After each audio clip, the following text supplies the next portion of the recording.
2022년 10월 5일 오늘의 말씀 시작하겠습니다. 오늘 나눌 말씀은 요한계시록 19장 9절 말씀입니다. 천사가 내게 말하기를 기록하라. 어린 양의 혼인잔치에 청함을 받은 자들은 복이 있도다 하고 또 내게 말하되 이것은 하나님의 참되신 말씀이라 하기로. 아멘.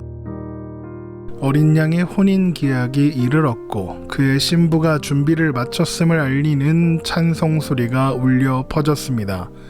어린 양은 예수 그리스도, 그의 신부는 교회이며 그리스도와 교회를 신랑과 신부, 부부로 표현하는 것은 온전히 하나가 되었다는 의미라고 했습니다. 요한이 그렇게 하늘에서 들려오는 큰 음성의 환상을 보고 들을 때에 어떤 천사가 어린 양의 혼인잔치에 청함을 받은 자들은 복이 있도다 라고 기록하라고 했습니다. 요한계시록 19장 9절입니다. 천사가 내게 말하기를 기록하라.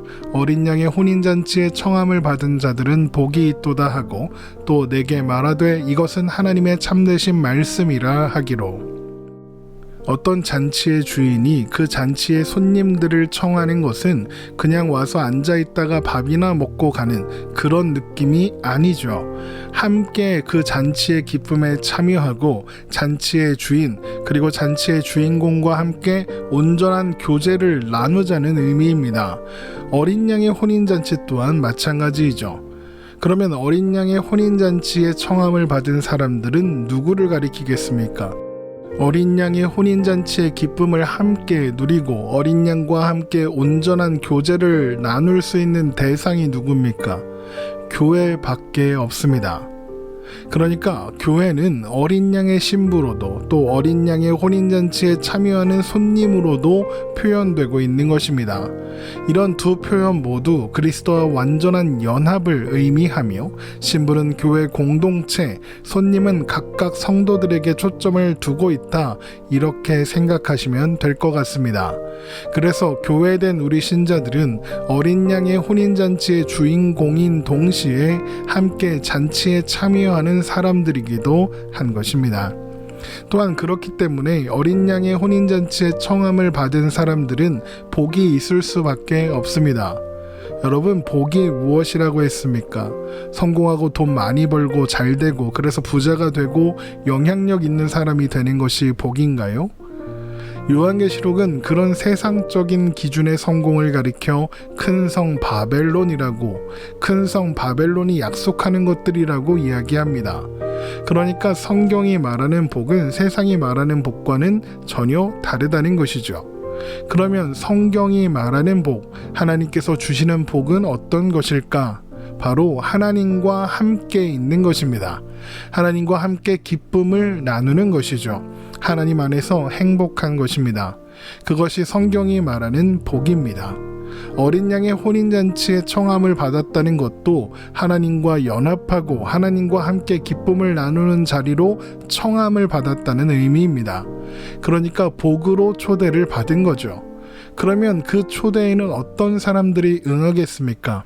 하나님 안에 있는 것, 하나님과 함께 사는 것이 참된 복인 줄 아는 사람들이 응할 것이고 그 잔치 자리에 들어갈 것입니다. 마태복음 22장을 보면 예수님께서 하나님 나라를 혼인잔치에 비유하여 말씀하시는 내용이 나옵니다. 마태복음 22장 1절에서 6절 말씀입니다.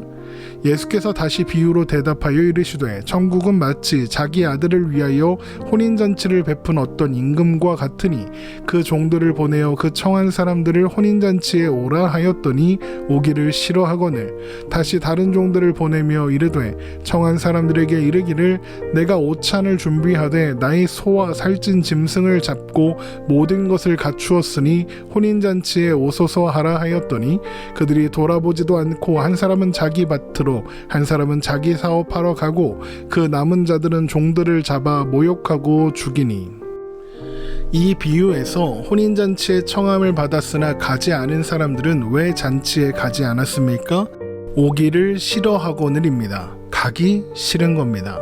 그러면 왜 그 잔치가 가기 싫을까요? 잔치에 가기를 거절하고 하는 행동들을 보면 잔치에 가기 싫은 이유가 무엇인지 알 수 있습니다. 그들은 임금의 초청을 전하러 온 종들의 말은 들은 척도 하지 않고 한 사람은 밭으로, 한 사람은 자기 사업을 하러 갔습니다. 심지어는 임금의 초청장을 가지고 온 종들을 잡아 모욕하고 죽이기까지 했죠. 왜 이러는 걸까요? 그것은 잔치에 가는 것보다 더 귀한 것이 있다고 생각하기 때문입니다. 잔치에 가는 것보다 내 밭이, 내 사업이 더 중요하다는 거죠. 잔치에 가는 기쁨보다 내가 생각하는, 내가 만들어내는 기쁨이 더 크고 중요하다고 하는 겁니다. 그러니까 왕의 혼인잔치는 가기 싫은 겁니다. 혼인잔치보다 좋은 게 여기 있는데 뭐 하러 갑니까? 그래서 왕의 초청을 전하는 종들도 죽이는 겁니다. 왜 그렇습니까? 자신들의 기준에는 중요하지도 좋아 보이지도 않는 일에 오라가라 말하며 잔치가 중요하다라고 하는 그 말이 듣기 싫어서 그렇습니다. 여러분, 그러면 이 사람들은 누구를 가리키는 것이겠습니까?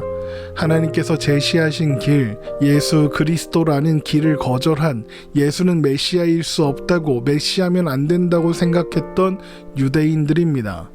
그래서 어떻게 됩니까? 그들은 혼인잔치에 참여할 자격을 잃습니다. 임금은 그들을 진멸하고 길로 나가서 만나는 사람들, 악한 자나 선한 자나 만나는 대로 모두 데려와 혼인잔치를 가득 채우라고 명령합니다. 마태복음 22장 7절에서 10절 말씀입니다. 임금이 노하여 군대를 보내어 그 살인한 자들을 진멸하고 그 동네를 불사르고 이에 종들에게 이르되 혼인잔치는 준비되었으나 청한 사람들은 합당하지 아니하니 내 거리 길에 가서 사람을 만나는 대로 혼인잔치에 청하여 오라 한데 종들이 길에 나가 악한 자나 선한 자나 만나는 대로 모두 데려오니 혼인잔치에 손님들이 가득한지라. 길에 있다가 초청을 받아 왔다는 것은 아무런 준비 없이 왔다는 겁니다. 그들은 왜 그 자리에 왔습니까? 혼인잔치에 초청받은 것만으로도 감사하고 기쁘기 때문입니다. 그러면 그들은 누구를 가리키는 것이겠습니까? 예수님의 부르심에 응답했던 사람들, 곧 세리와 죄인들, 창녀들이죠. 마태복음 9장 12절에서 13절 말씀입니다. 예수께서 들으시고 이르시되 건강한 자에게는 의사가 쓸데없고 병든 자에게라야 쓸데있느니라. 너희는 가서 내가 긍휼을 원하고 제사를 원하지 아니하노라 하신 뜻이 무엇인지 배우라. 나는 의인을 부르러 온 것이 아니요 죄인을 부르러 왔노라 하시니라. 모두 혼인잔치에 청함을 받을 만한 자격이 없는 사람들입니다. 그런데 청함을 받았습니다. 혼인잔치에 들어갈 어떤 조건과 자격도 묻지 않은 거죠. 그런데 이상한 이야기가 또 이 비유 속에 들어 있습니다. 바로 임금이 손님들 중 예복을 입지 않은 사람을 발견하고 그를 잔치자리에서 내쫓는 겁니다. 마태복음 22장 11절에서 13절 말씀입니다. 임금이 손님들을 보러 들어올새 거기서 예복을 입지 않은 한 사람을 보고 이르되 친구여 어찌하여 예복을 입지 않고 여기 들어왔느냐 하니 그가 아무 말도 못하거늘 임금이 사원들에게 말하되 그 손발을 묶어 바깥 어두운 데에 내던지라. 거기서 슬피 울며 이를 갈게 되리라 하니라. 단순하게 생각하면 길에 있다가 급히 오느냐고 예복을 준비하지 못한 건데 억울하다 이렇게 생각할 수도 있습니다. 그러나 이 예복은 개인이 준비한 옷이 아닙니다. 여러분, 다른 사람들도 모두 길에 있다가 초청받아 왔습니다. 예복을 준비하고 있었던 사람이 있을 리 없습니다. 그런데 다른 사람들은 모두 예복을 입고 있고 이 사람만 예복을 입고 있지 않은 겁니다. 그러면 다른 사람들은 예복이 어디서 나서 입고 있는 걸까요? 그 예복은 잔치의 주인인 임금이 준비한 것입니다. 당시에는, 그러니까 고대 근동 지방에는 혼인잔치를 여는 주인이 잔치에 오는 손님들을 위해 예복을 준비하는 문화가 있었다고 합니다. 그러니까 혼주가 준비한 일종의 단체복 같은 거죠. 그래서 잔치에 들어가는 모든 사람들이 그 예복을 입은 겁니다. 그런데 이 한 사람은 그 예복을 입지 않고 있는 겁니다. 그러면 그는 왜 임금이 준비한 예복을 입지 않은 걸까요? 두 가지 이유를 생각해 볼 수 있습니다. 첫 번째 이유는 자신이 입고 있는 옷이 임금이 준비한 예복보다 더 좋다고 생각하기 때문입니다. 내가 입은 옷이 더 좋으니까, 내가 입은 옷이 더 고급스러우니까 예복으로 갈아입을 필요가 없다, 이렇게 생각하는 거죠. 아니면 예복은 너무 귀하고 좋아 보이는데 나는 너무 더럽고 초라해서 그 옷을 입을 자격이 없다고 생각했기 때문일 겁니다.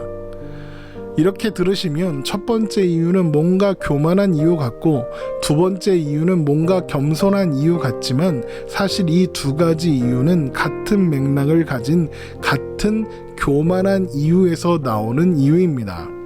자신이 더럽고 초라해서 예복을 입을 수 없다고 생각하는 것을 다르게 표현하면 그 예복을 입으려면 어떤 자격이 필요하다는 것이고, 그 말은 스스로 자격을 갖춘 후에 예복을 입겠다는 의미가 되는 겁니다. 이 잔치에 청함을 받은 사람들은 모두 자격 없는 사람들이었지만 주인이 주는 예복을 입음으로써 잔치에 참여할 자격을 얻었습니다. 그러나 이 사람은 그것을 거절한 겁니다. 그 예복이 그러면 무엇이겠습니까? 예수님께서 주시는 옷, 십자가의 보혈의 옷입니다. 어린 양의 혼인잔치에서 신부가 입도록 준비된 세마포 옷, 어린 양의 피에 씻어 깨끗하게 한 바로 그 옷이죠. 결국 주인이 주는 예복을 거절했다는 것은 예수님을 거절한다, 이런 의미이고, 자신의 자격으로 하나님 나라에 들어가겠다고 주장하는 셈이 되는 겁니다. 그래서 그는 잔치에 머물 수 없었고 쫓겨나게 되는 겁니다. 그래서 이 비유가 마태복음 22장 14절 청함을 받은 자는 많되 택함을 입은 자는 적으니라 라는 말씀으로 마무리되는 것입니다. 결국 요한계시록에서 어린 양의 혼인잔치에 청함을 받은 사람들, 그래서 복되다는 선포를 듣는 사람들은 마태복음에서 택함을 입은 자인 것이죠. 결국 어린 양의 혼인잔치에 청함을 받은 사람들은 하나님의 택하심을 받아 하나님의 인도하심으로 아무런 자격도 없던 자리에서 어린 양 예수 그리스도로 옷 입는 귀한 은혜를 받게 되고, 어린 양의 혼인잔치의 주인공으로 또 그 기쁨을 함께하는 손님으로 참여하게 되는 겁니다. 그래서 그들은 나의 자격이 아니라 주인이 나에게 준 예복, 곧 은혜가 나를 이 자리에 있게 했다는 것을 분명하게 알고, 또 그것이 가장 귀하다는 것을 압니다. 이것을 알고 또한 고백하는 그 사람이 바로 교회이고 하나님의 백성이며 자녀인 겁니다. 바로 그 사람이 어린 양의 신부인 겁니다. 그리고 그것을 누가 선포하십니까? 하나님께서 선포하십니다. 천사가 요한에게 어린 양의 혼인잔치에 청함을 받은 자들은 복이 있도다 라는 말을 기록하라고 한 뒤에 뭐라고 합니까? 이것은 하나님의 참되신 말씀이다 라고 합니다. 요한계시록 19장 9절의 말씀을 다시 한번 읽어보겠습니다. 천사가 내게 말하기를 기록하라. 어린 양의 혼인잔치에 청함을 받은 자들은 복이 있도다 하고, 또 내게 말하되 이것은 하나님의 참되신 말씀이라 하기로. 그러니까 이 말씀은 천사의 말이 아니라 하나님의 말씀이며 하나님의 참된, 그러니까 하나님의 확증을 받은 말씀이라는 겁니다. 무엇에 대한 확증입니까? 어린 양의 혼인잔치가 반드시 있다는 확증, 그러니까 하나님 나라가 반드시 완성되고 어린 양의 신부된 교회가 영원한 기쁨에 들어가게 될 날이 반드시 있다는 확증입니다. 또한 그 일은 하나님께서 하나님의 때에 하나님의 방법으로 반드시 속히 이루실 일이라는 확증입니다. 또한 요한계시록을 통하여 말씀하시는 모든 것들에 대한 확증이죠. 그러면 하나님은 왜 이것을 강조하고 또 강조하시는 거겠습니까? 두려워하지 말라는 것입니다. 신자들을 흔들고 넘어지게 하는 세상에 현혹되지 말라는 겁니다. 신자된 자들의 결론은 어린 양의 혼인잔치에서 기쁨을 누리는 거다. 너희의 오늘이 너희의 결론이 아니다. 하나님께서 이 모든 일을 이루실 것이다. 아니 이미 다 이루었다. 그러니 오히려 기뻐해라. 용기를 내라. 하나님을 바라보아라. 하나님을 의지하여라. 바로 이것입니다.